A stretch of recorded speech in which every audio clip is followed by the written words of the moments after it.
Angles and measurements of angles. Now, in this topic, we will discuss how to describe angles, and we will discuss also about the different units of measurements of angle. Now, when we talk about angles, often it is pretty confusing. If somebody asks you, what does it mean by angle? People often get confused because we all know that, in math, we describe the angle, as something in between two lines. And if the two lines are spread apart, you say the angle is greater.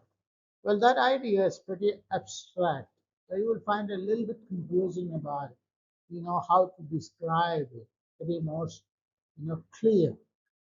So what we will do here, we will try to describe the concept of angle in terms of rotation.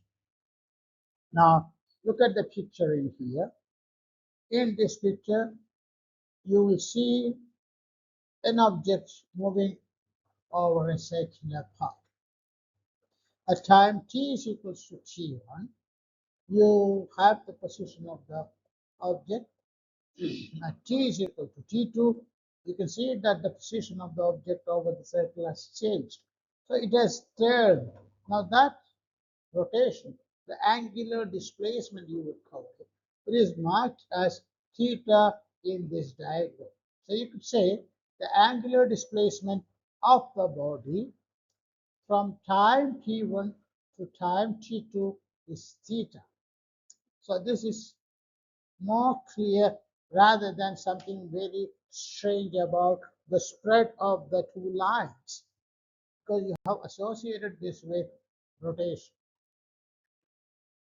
Now let's talk about the units of angles. The most common unit of angle is degree.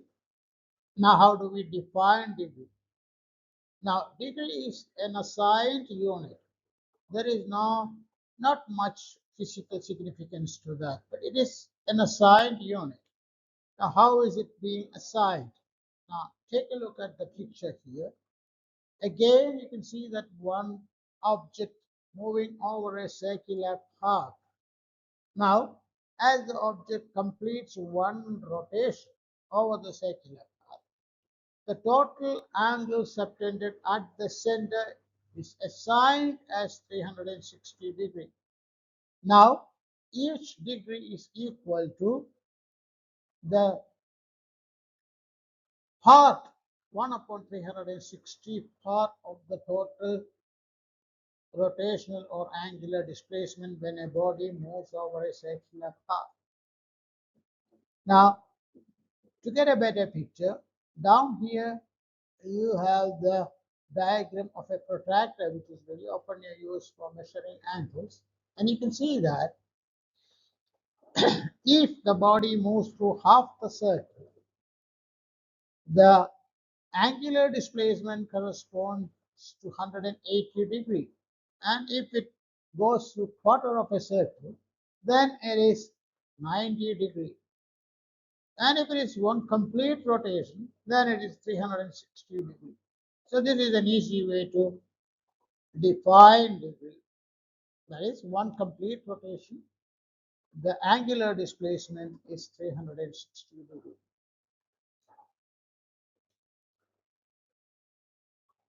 In physics, we don't usually use degree as the unit, but instead we use a different unit called radian. So how do we define radian? Take a look at this picture here. Again, it is the same scenario. A body is moving along a circular path, and it has been shown that at one particular time the body is at A, and at a later time the body is at B. So it has gone through a arc length of L, and correspondingly you have an angular displacement marked as theta. So you have three quantities marked in here: the arc length, radius, and the angle, and they are interrelated by a simple definition. Angle in radian is equal to arc length over radius, or in this particular case, theta is equal to L over R, provided theta is measured in radian. Now again we will try to define the radian, how big the radian is. Now take a look at it. We use the same concept as in case of defining the degree. Now again you consider one complete rotation. Let us assume that the body is moving over a circle and completes one rotation. So it has gone through an angle theta in radian in this case. So if you use the definition, angle in radian is equal to arc length over radius. In this case, in one complete rotation, the arc length is equal to the circumference. So we can write angle in radian for one complete rotation, theta is equals to arc length, that is equal to circumference, that is 2 pi r over r. So you will get 2 pi radian. So one complete rotation, the angular displacement is 2 pi radian. You can just put the value of pi into the equation and then you can get approximately one complete rotation is equal to 6.28 radian. Or either you can say 2 pi radian or you can say 6.28 radian. One complete rotation is equal to 2 pi radian or 6.28 radian. Now we will see the conversion between radian and degree. We know that one complete rotation is equal to 2 pi radian, that is equal to 360 degrees. So we can simplify it. Pi radian is equal to 180 degrees.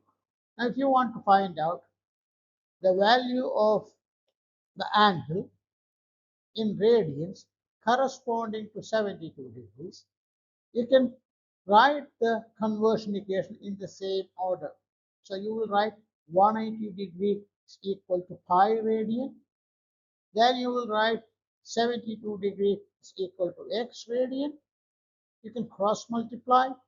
Then you will get 180x is equal to 72 pi. You solve for x. You will get x is equal to 72 pi over 180.